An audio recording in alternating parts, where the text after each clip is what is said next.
Hello, everyone. Thank you for joining us wherever you are. I am Gulo from Jadi PNS. Now we are with Ridhima Pandey from India.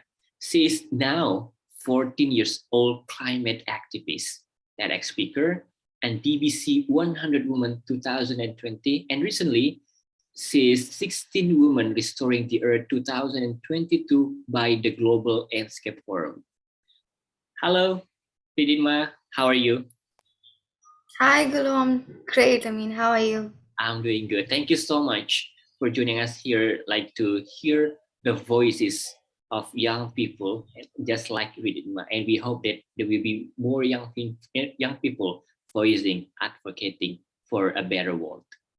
And Rihitma, when at the age of 9, what made you think of filing a suit against the Indian government for not taking enough steps to combat climate change? Were you not afraid at that moment against the government? I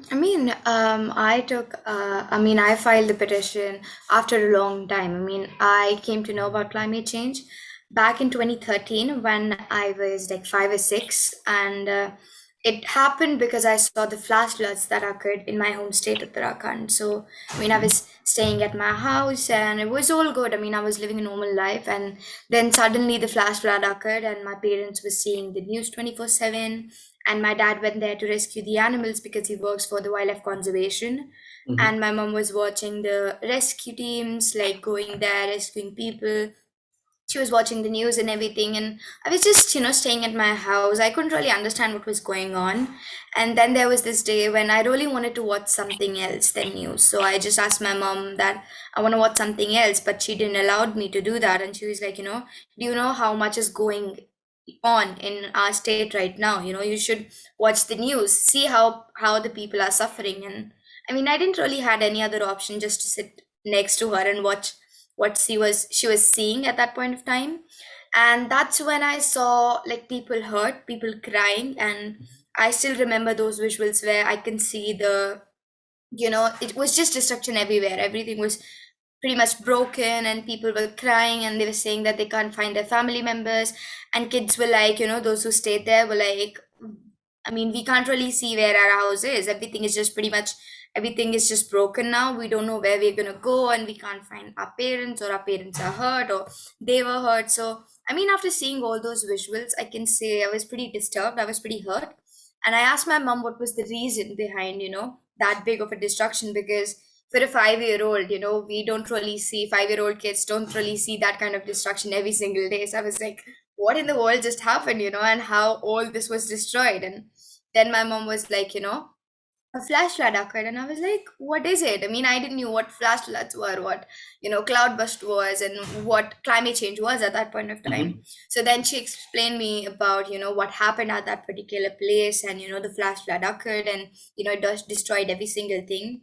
And then I can say, it's just, I don't know if it's just me or other kids as well, but when I see something, or when I see a movie, or when I think about something a lot, I get uh kind of like dreams about that in the night. So when I was sleeping, as I was continuously thinking of the flash flood, I recalled the visuals I saw in the news and everything. So I can say after all these things, I was sleeping, and then all of a sudden I see that I died because of flash flood. A cloud just bursted, and everything is pretty much destroyed. And then I open my eyes, and I see that it's a nightmare. And then again, I get nightmare that I lost my parents, or I lost my house, or everything is just destroyed, or I'm underwater and I don't know how to swim. So it was pretty tough time at that point of for Mhm. weeks, that I was getting these continuous kind of nightmares, and I was kind of struggling, I can say, mentally in a way.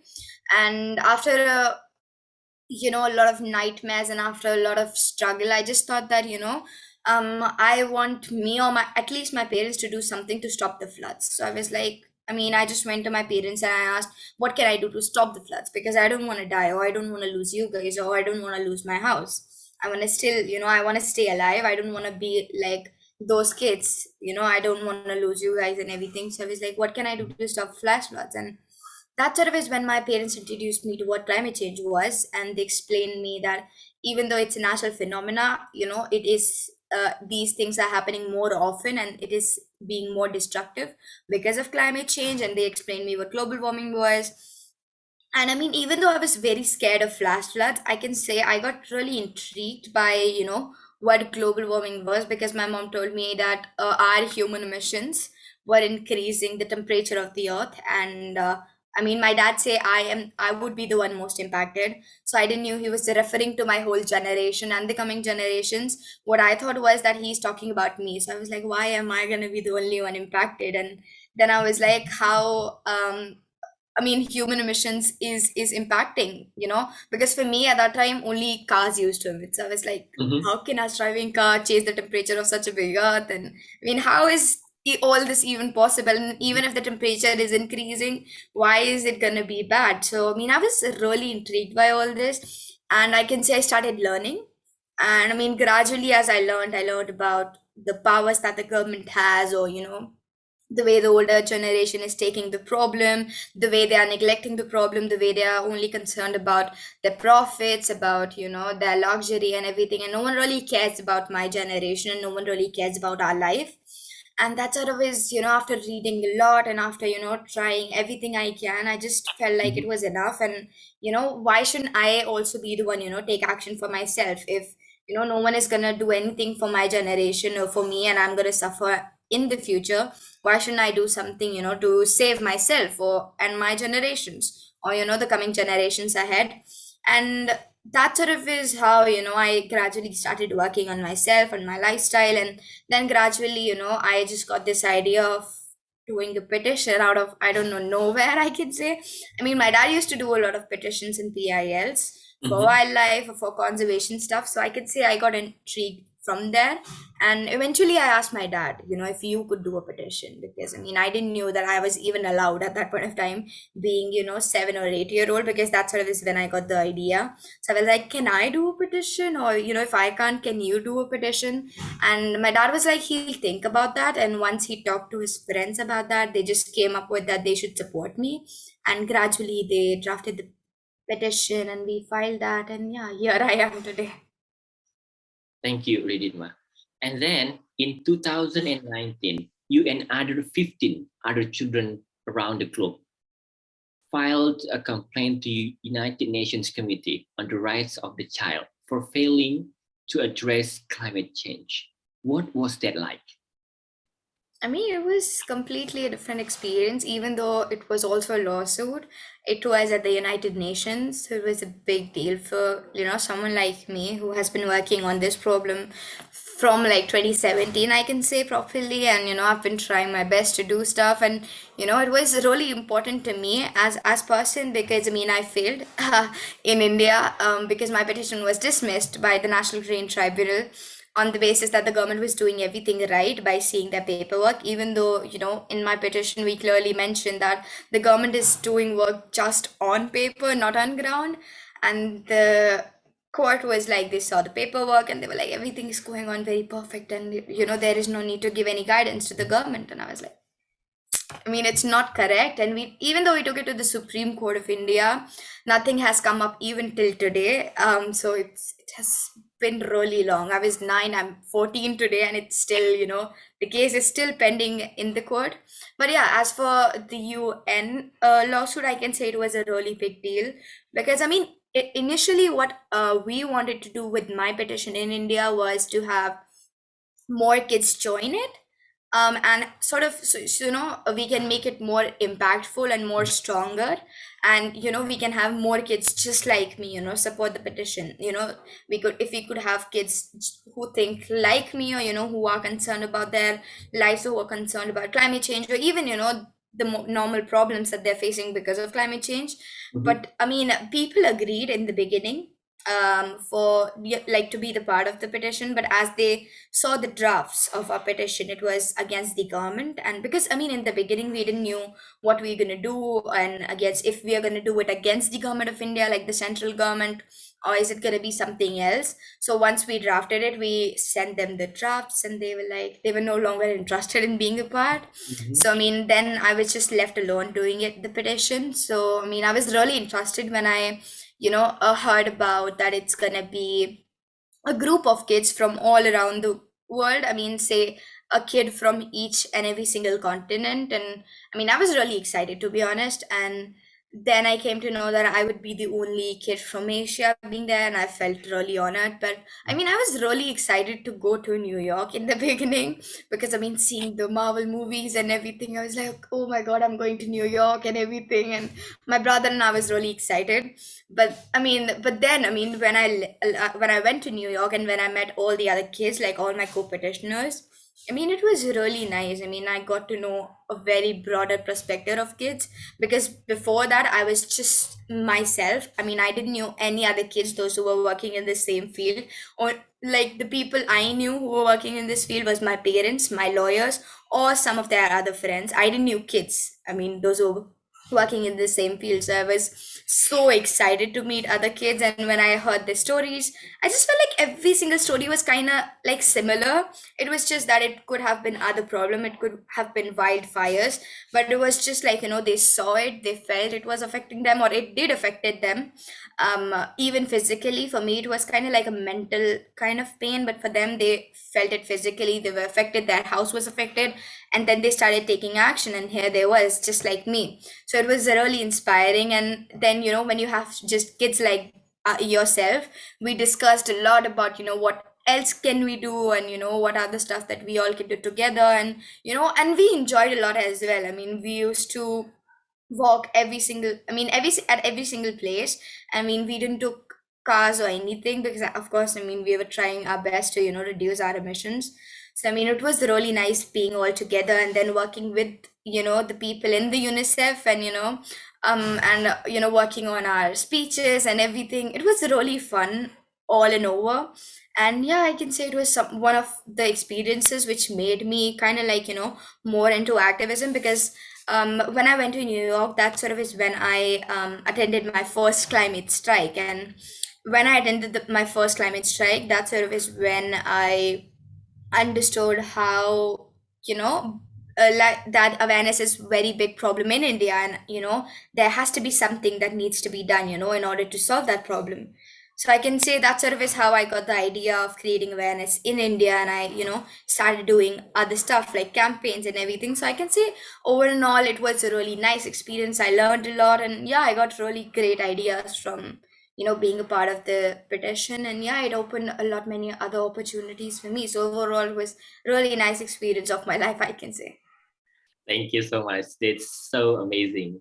And then, Rihima, back in 2020, you were on the list of the BBC 100 Women. What was that like? I mean, to be honest, I mean, after I filed the lawsuit at United Nations, I worked with BBC for like a few times. I worked on like BBC India Radio, and we had different like interviews. And I mean, I worked with BBC quite a few times.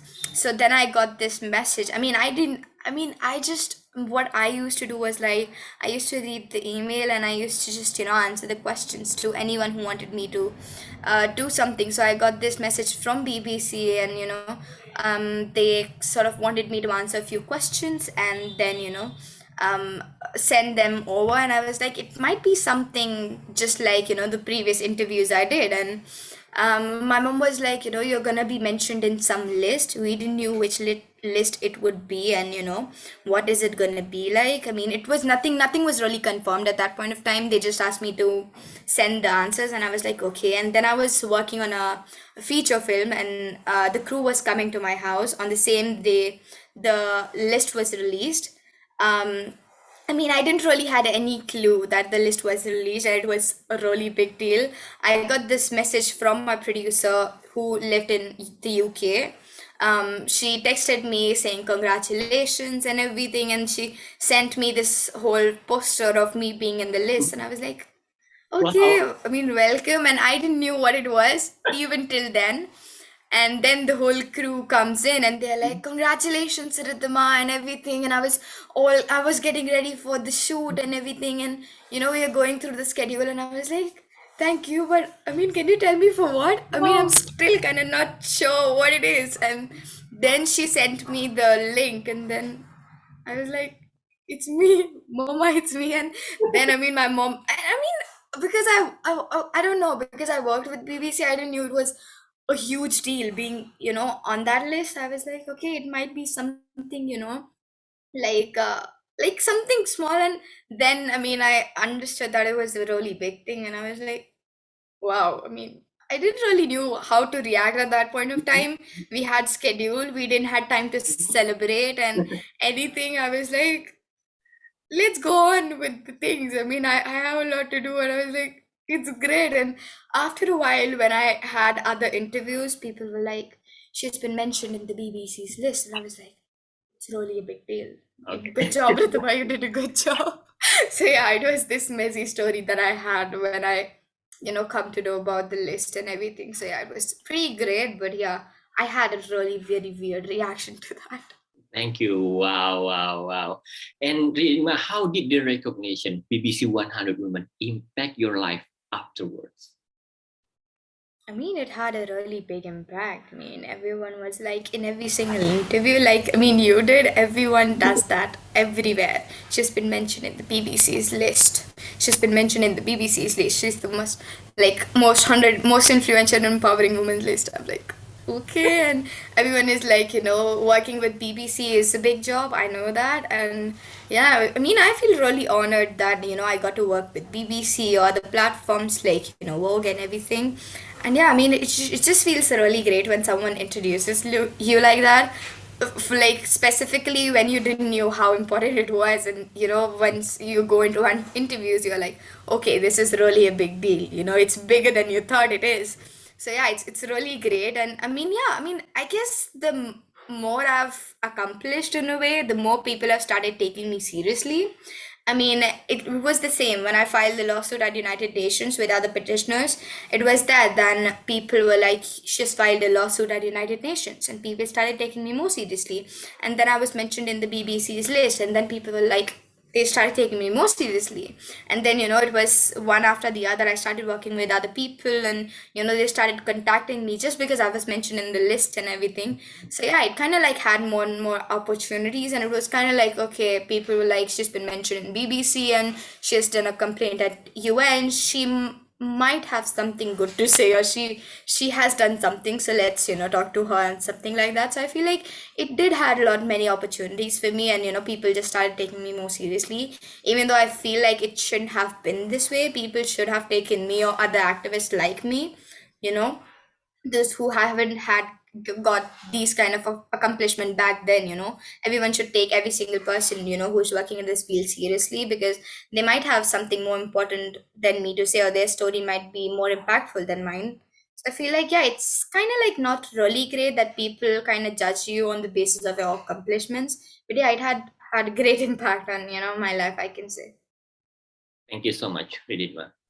And then on International Women Day 2022, the Global Landscape Forum celebrated 16 women restoring the earth, and you were among them. What did it mean for you? I mean, it meant like it was the same thing. I mean, I've worked with GLF back then. We had like we had Instagram lives, and we worked on couple of like sessions and stuff like that. So I mean, they contacted me for the list again, but this time I knew that I'm gonna be mentioned on the list. So I mean, I knew what was going on, and yeah, I mean, before, like last year, my friends were mentioned in the list. It was, my co-petitioner Alexandria was there, and some of my other friends were there. So I mean, I felt really nice, when I saw the list and seeing them being mentioned in there. And then I was like really excited that the list is gonna come out. And when I saw the list came out and I saw the other people's with me, I was like, I mean, the other people were doing so much of an amazing work. So it was really an honor to be there. And yeah, I mean, it was really amazing. I just feel really honored that people consider me to be mentioned in these kind of lists. So it really makes me feel that I have done something in a way, because back then I was like, okay, I'm just trying my best, and I don't know if it's making any difference or not. But when I get mentioned in these kind of lists, or when people can appreciate my work by mentioning me or anything, it just feels like that people are really considering my work, and my work is reaching to other people, and that's why they're contacting me, or we're working together. So it feels really amazing. And yeah, it was a really great opportunity for me, I can say. Thank you so much. And then we are wondering, How does it feel to be a Ridhima with a lot of achievements and international recognition right now? I mean, it feels good. I mean, I feel good. I feel pressured, and it's just I have mixed feelings when it comes to how I feel, because I mean, I loved being an activist. Even when someone asks me, "What are you gonna be when you grow up?" I'm like, I might still be an activist, having my flyers in my hand after I graduate. Still, I would still be on streets, or I might still educate people, or I might, go to a specific sector that I really like, a specific field. I'm not sure till yet. It just feels, really great when I see, myself being mentioned in different lists, or, myself being on the cover of some magazine. I never imagined that. And, I didn't even imagine that I would be mentioned in a book, or someone would write about me in their book, or seeing my face on the cover of the book. And I was like, I was totally blown away. I didn't know these things could ever happen with me, so I was really happy. But at the same time, it just came with a lot of pressure that I have to do my best in order to just so that people can see that yes, I am working. It's not like I am doing this for fame or something, but I am doing this because I am concerned about my life. I'm concerned about the life of the kids out there. And at the same time, I mean, it comes with a lot of criticism as well, and it comes with a lot of duties as well. I just because I mean, once you start recognizing, once people start recognizing you, you get more opportunities, or you work on different projects. And then I'm a student as well, so it's just like balancing your school and your activism at the same time. And specifically at when you have your exams going on, it's just a lot for someone like me. I Mhm. can't really focus on two things. So, I mean, even right now, I guess after this interview, I just have one interview left, and then I haven't really taken any interviews, because I was like, I can't deal with everything, because preparing for the interviews and then preparing for my exams and everything, it's just chaotic. And sometimes my when it comes to studies and activism, I say that I try to balance, and I really do. I mean, I try to balance, but it's just like the balance doesn't come like this. It's always Mhm. kind of like this. And most of the time, my studies were like this, and my result was not really great in my term one. And I was really disappointed. What I expected, it was really low than that. And I mean, my teachers were shocked. I was shocked. My mom was shocked. And I mean, because we never really expected me getting that low of a percentage, because I mean, just in the beginning of this year, I was super busy with everything. I was super busy with shootings of my feature films. It was important. And I went to Rome for like 1.5 month, like for a half a month or something, just before my exams. And before that, I was having a lot many interviews. We have a lot many sessions with kids, like the things that I used to do, my awareness things and everything. So it was so chaotic that I didn't got time to really study, and my grades suffer. So this time, I'm just giving my studies a little more time, and I'm just taking my activism on a slower pace this time. So yeah, it's a really chaotic, it's a really stressful. And being an activist, I feel like it comes with a lot of anxiety and anger and all these things like that. I have all these issues. I mean, I Mhm. deal with anxiety. I mean, I try to be happy every single time, even though it's something difficult, because if I'm sad, I just can't focus on anything. But still, there is most of the time there are these moments when I just feel like I really need a break, because I can't deal with all this. I mean, dealing with the decision that the governments have been taking, or dealing with what happened at the COP, or what happens on like conferences similar like COP, or everything. It just feels like it's a lot to take in for someone like us. And yeah, I mean, it just feels like we are students, even though we're not responsible, even though it's not really our job to do Mhm. these things to make the older generation realize what they're doing wrong. But we are still trying our best, just because we want to protect ourselves, just because we want to protect the environment around us. But when it comes to the older generation, it just seems like they're not even trying. I mean, we are just putting our hearts and souls out there.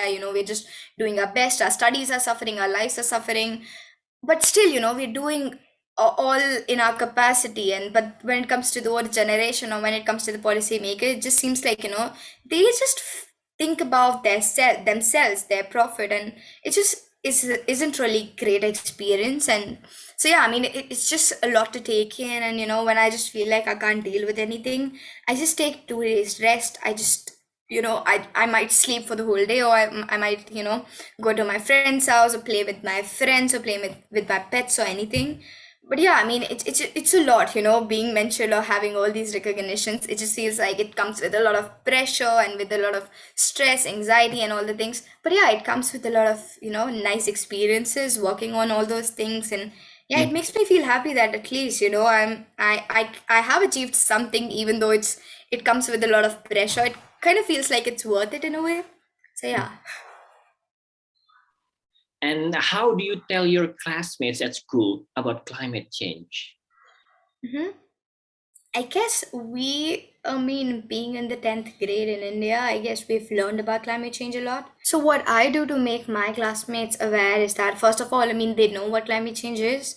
And I mean, they've learned about everything. I mean, being in this grade, I guess they know what's causing it. They know, I mean, how it is happening. They even know about, the solutions that could have been taken.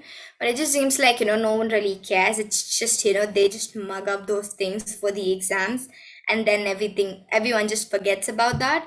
So I mean, what I try to do with my school friends is just that, I mean, when it comes to all my classmates, not all of them are interested in climate change.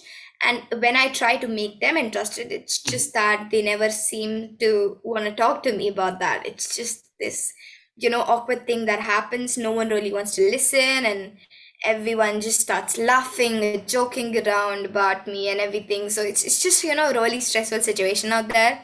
So what I have been doing is that I've been working with my friends. So I mean, I'm trying to target a smaller group at a time. So I mean, it's just that it was in the beginning. What happened was that, I mean, I talked to my friends. It was four of us. We talked about things, we discussed it, and we started, taking some measures that we could have. So I mean, we like carpool and stuff when we go to schools. And we just tried to live a more sustainable life that we were doing, and we just started reducing our carbon footprints on our own. And they started accompanying me on strikes if they could, or they started attending different sessions and everything to gain more knowledge. And then we made new friends, and then they also started working on that. And yeah, gradually it's just like, slowly, we've started talking to more kids like in my class about that. And those who feel like they're interested, they just continue talking to us. And then those who doesn't seem to have any interest, they're happy to leave. I mean, I can't force them, of course. I mean, what I can do is that I can try my best to make them aware.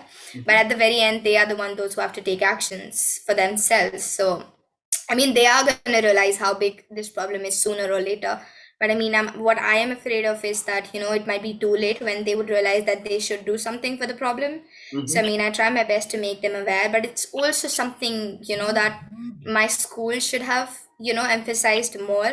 I mean, I go to different schools just so that I could talk to kids of that school just to make them aware. So, I mean, I travel from my place to Delhi or to different places in India, or specifically out of India as well, just so that, I could empower people. But I have never really done that kind of thing in my school, because, I mean, I didn't really get that kind of support, or, that kind of engagement with my school. My school never really seemed to, have this plan of, maybe we should have a day where, we talk about climate change. And at least if you don't want me to talk there, we have so many other inspiring people, those who can come to our school and talk to my school friends, or to everyone in my school. And we can have workshops with them.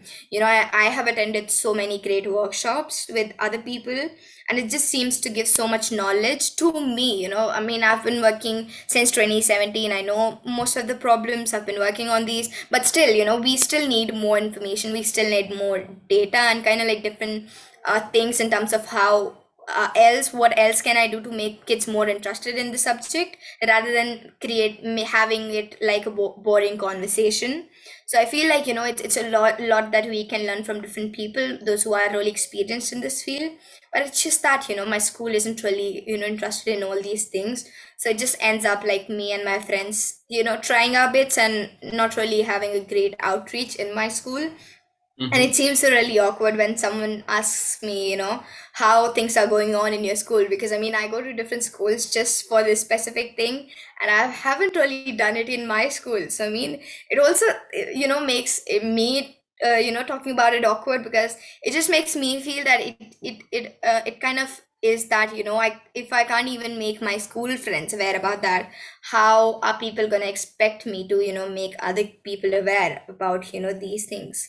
But it's also that, those people doesn't know me as their friend, like, those, like a girl who studies with them every Mm-hmm. single time, and everything, those, they're not like, they see me every single day roaming around the corridor and everything.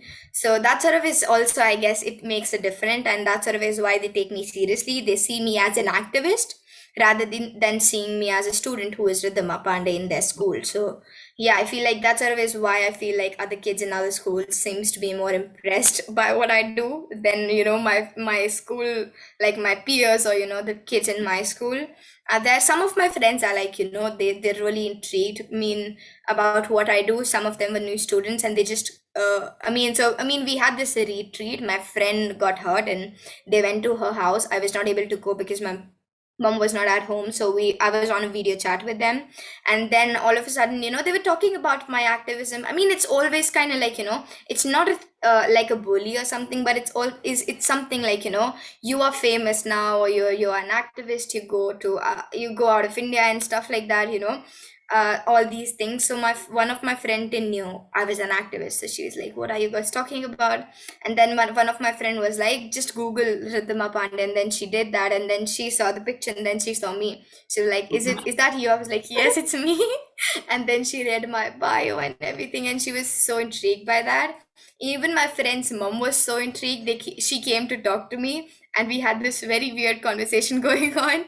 So yeah, I mean, some of my friends and my classmates seems to be really impressed, and they want to learn more. But some of them are just like, they don't care. They're still living in their materialistic world, as of what I say. So I feel like they they haven't really grown up, to be honest. As of what I feel, they're still kids, just trying to enjoy, not understand what the real problems are. But yeah, I mean, I try my best to make my as many of my friends aware as I can. But yeah, at the very end, it's on them, how they're gonna take it. If it's they're gonna make fun of me, or if they're gonna take me seriously and take actions. So yeah, that's on them. But I try my best, I can say. And when were you at the lowest point of your life? I guess I guess I was like very recently. I was at like very lowest point in my life. I mean, it was just so much going on. I had this board exams. These are really important. I mean, these exams decide in which university you're gonna go in, and how things are gonna go for you in the next few years. So I was really stressed, and as I said, my grades were not as expected. So I was so much stressed up, because now I had to do more than, I just had to put everything in, because I have to score good in these exams so that the average could come out, the way I wanted it to come. So it was just so stressful, and then I had so many meetings. And then I learned about, the highway widening projects, or the different projects that are going on, like in my area or in other areas. So it was just like that. I want to work on those problems as well. I want to join the people, those who are, working on those problems. And so, I mean, it was really, I mean, I wanted to go on that pace as well. I wanted to be a full-time activist, but then I couldn't leave my studies, because I mean, I want to really score good marks, because I want to study this subject really well in my university, so that I could work more nicely in this field, rather than just being activist and having limited knowledge. So I was trying my best to do my like studies as well, and I have tuition classes, and then I have to study on my own, then I have to make my assignments, and then I had interviews as well. So it was just so much going on, that at a point of time I was just like, I just had these two things, and I was trying to decide, and I was like, I can't just do anything. I just want to stop, and I just want to take break, but I couldn't. So it was just a lot going on, and I just had this Mm-hmm. one day of breakdown that I had. I was just like, I had mixed of emotions. I was angry, sometimes I was crying, and it was just a weird experience. I never had that kind of experience before. And yeah, I mean, most of the time I get panic attacks. I mean, I not kind of like proper panic attacks. It's not like it's a problem, but most of the time it's just like, I just get very stressed. I just most of the time I get sick, or it's just I get dizzy, or yeah, I mean, it's just that, I faced this back then, in back when, I don't know, I guess it was when my petition was dismissed. I just felt very low at that point of time. I was just like, the petition is dismissed, and I expected a lot from the petition that I filed against the government of India. So when it was dismissed, I was like, is it even worth it what I am doing? Because it was just that, the only hope that I had was the court, and I just thought that the court would give some like guidance to the government of India, that they should work like this, but they didn't give any directions to them, and now I am left myself, to protect my life from all these big people out there, all these industry owner. They are big in power, they are big in age and everything, and I was feeling so low that I just was like, I should just be like normal kids, because I mean, also I didn't know many kids those who were taking action, so I felt alienated at that point of time. I didn't know many kids like me, so I was like, I most of the time, people said I was weird because I was too like working on something which they never really heard of. So I really felt like, I should just stop doing this, and I should just focus on my studies. As people said, you should focus on your studies and everything. But yeah, I mean, I kind of overcome that, and I'm really glad that I did. And yeah, also, this recent lowest point that I had, I overcome that as well, and I'm trying my best to, study as hard as I can. So Mhm. yeah, I've faced these many of times, but yeah, most recent one was having everything, everything on was on my shoulder, and I just couldn't take it, I guess. Mhm. All right. And then, what is your message for young people out there about climate change, and particularly the women? Mm-hmm. I guess what I want to tell all the kids out there is that it's a very simple message, I guess. I guess most of them know what the problem is, and I mean, they also know some of the kind of things that they can do, like some of the solutions, like reducing their carbon footprints, and kind of trying their best to solve the problem or educate their peers and their communities out there. But it's just that, most of them are afraid to do so, or most of them thinks that, they are very small actions, and how is it going to count, how is it going to contribute. So I mean, I just feel like, even in most of my meetings I say that, so just switching off the lights or saving water, electricity will make a difference. But most of the people, like, we have passed that phase, when this would make a difference. I mean, I know we are at the point where we need big changes, like policy level changes, and we want the industries to change, we want the factories to change the way they've been working. But common people can't really contribute that much to all these changes, when it comes to changing the way the factories have been working. I guess the government has to be the one, in charge to solve those problems. Because of course, if I go to a factory owner and I ask them that you were polluting this much, you should stop this, why the hell they're going to listen to me? But if the same thing, if the government does the same thing and they ask them to stop that, they have to stop that, because they're somewhere violating the norms, but no one is taking action against them. So I mean, that's why they're taking things very leniently, because the government isn't making people to obey the rules. I mean, the government themselves aren't obeying the rules. So it's just that, I guess policy level changes are really important, but when it comes to common people, these are the only things that we can do. We can campaign, we can bring changes in our lifestyle, we can mobilize the masses out there. And yeah, I mean, just imagine if more than half of the population of, the whole entire world start making these changes in their life, where they reduce their carbon footprints, where they switch off electricity, save water and everything. It is going to make a big difference after all. It's just that, we need more people to do that. And I guess that could happen only if, more and more people get aware about the problem, and, more and more people start taking action. And it could be only done when, people educate, I mean, people like me, people like activists, or the kids, those who want to do something, start mobilizing people around them, because I can't, mobilize a bigger audience in Europe. What I can do is that I can mobilize people in India, or maybe few people in Europe or in America when I go there or when I do seminars, but someone living there can mobilize a bigger community than I can.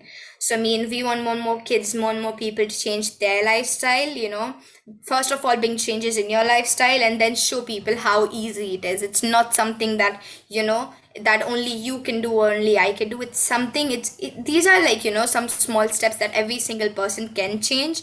And once you change and once you see change coming, it would be really nice.